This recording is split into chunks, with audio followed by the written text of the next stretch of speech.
Welcome to HM TV live report.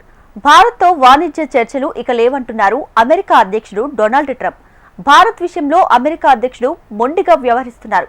ఇప్పటికే ప్రకటించిన 50% tariffs ఎలాంటి వాణిజ్య చర్చలు ఉండబోవని ఆయన చెప్పారు. ఇక ఉక్రెయిన్తో యుద్ధం చేస్తున్న రష్యా నుంచి భారత చమురు కొనుగోలుపై ట్రంప్ గుర్రుగా ఉన్న సంగతి తెలిసిందే. మరోవైపు ట్రంప్ బెదిరింపులకు తగ్గేదేలే అన్నట్టుగా భారత్ వ్యవహరిస్తోంది.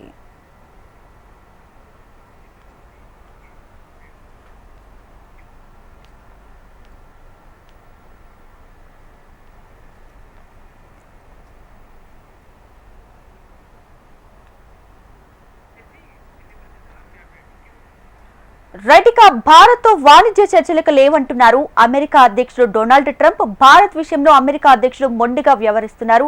ఇక లేటెస్ట్ అప్డేట్స్ అందించడానికి మా ఢిల్లీ ప్రతినిధి ఆర్కే లైవ్ లో సిద్ధంగా ఉన్నారు. ఆర్కే,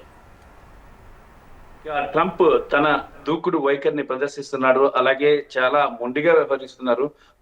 భారత్ తో ఎలాంటి వాణిజ్యపరమైన చర్చలు లేవంటున్నారు. ముందు 25% టారిఫ్స్ సుంకాలు విధించిన ట్రంప్ ఇప్పుడు దాన్ని 50%కి పెంచేశారు. పెంచేయడంతో పాటు ఇక చర్చలు కూడా ఉండవని చెప్పేసి పేర్కొనడం కూడా జరిగింది. మరి దానికి భారత్ దీన్ని ఇక చర్చల ద్వారా పరిష్కరించుకోవాలని చూస్తుంది. అయితే అధ్యక్షుడు అందుకు సిద్ధంగా లేదని చెప్పి తెలుస్తుంది. ఈ టారిఫ్ వివాదం పరిష్కారం అయ్యే వరకు కూడా న్యూఢిల్లీతో ఎలాంటి చర్చలు ఉండవని ఓవల్ కార్యక్రమంలో ఒక వార్తా సంస్థ అడిగిన ప్రశ్నలకు ట్రంప్ సమాధానం అయితే చెప్పడం జరిగింది. ట్రంప్ వ్యాఖ్యలకు విరుద్ధంగా అమెరికా విదేశాంగ శాఖ మరో ప్రకటన కూడా చేసింది.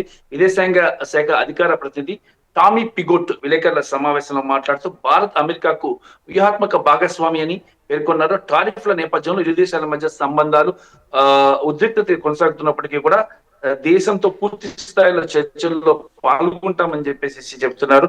వాణిజ్యం, రష్యా నుంచి చమురు కొనుగోలు వంటి విషయాల్లో ట్రంప్ స్పష్టంగా ఉన్నారని చెప్పేసి కూడా అమెరికా విదేశాంగ శాఖ అధికార ప్రతినిధి చెప్పారు.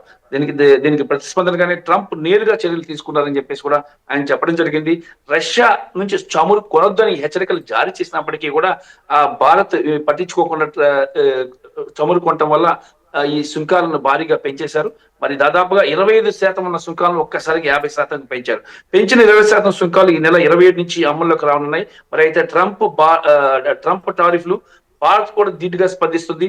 దేశంలోని రైతులు, మత్స్యకారులు, పాల ఉత్పత్తి రంగాల్లోని వారి ప్రయోజనాలు తమకు ముఖ్యమని ప్రధానమంత్రి స్పష్టం చేశారు. అవసరమైతే ఆ భారాన్ని కూడా తామే మోస్తామని చెప్పేసి కూడా ప్రధానమంత్రి నరేంద్ర మోడీ చెప్పడం జరిగింది. ఈ నేపథ్యంలో ట్రంప్ బెదిరింపులకు భారత్ ఎటువంటి పరిస్థితుల్లో కూడా లొంగేది లేదని చెప్పి భారత విదేశాంగ శాఖ కూడా స్పష్టం చేసింది. ఎస్ ఆర్కే, అదే విధంగా రాజ్నాథ్ సింగ్ కూడా అమెరికా టూర్ రద్దు చేసుకున్నట్లు తెలుస్తుంది. ఈ నేపథ్యంలోనే మన వాళ్ళు ఎవరైతే భారత సైన్యం ఉన్నారో సో అందరు కూడా అక్కడ నుంచి ఆయుధాలు రద్దు చేసుకున్నట్లు, అక్కడ నుంచి ఎక్స్పోర్ట్ చేసుకోకపోయినట్టు తెలుస్తూ ఉంది. సో దీనికి సంబంధించి మీ దగ్గర ఉన్నటువంటి లేటెస్ట్ అప్డేట్స్ ఏంటి? అంటే ఇక అమెరికాకి సంబంధించి చాలా కీలకమైన ఒప్పందాలు కూడా మార్పులు చేర్పులు జరగబోతున్నాయి.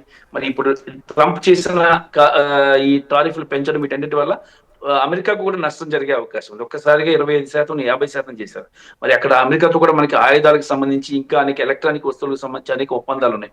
వాటన్నిటిని కూడా భారత్ బంద్ చేస్తే అమెరికాకు నష్టం జరుగుతుంది. కాబట్టి ఈ విషయంలో అమెరికా విదేశాంగ శాఖ కూడా భారత్తో సయోధ్యగా వెళ్లాలనుకున్నప్పటికీ ట్రంప్ చేసిన వ్యాఖ్యల నేపథ్యంలో అమెరికా విదేశాంగ శాఖ కూడా ఆచితూచి అడుగు వేస్తుంది. Right RK, thanks for the latest updates.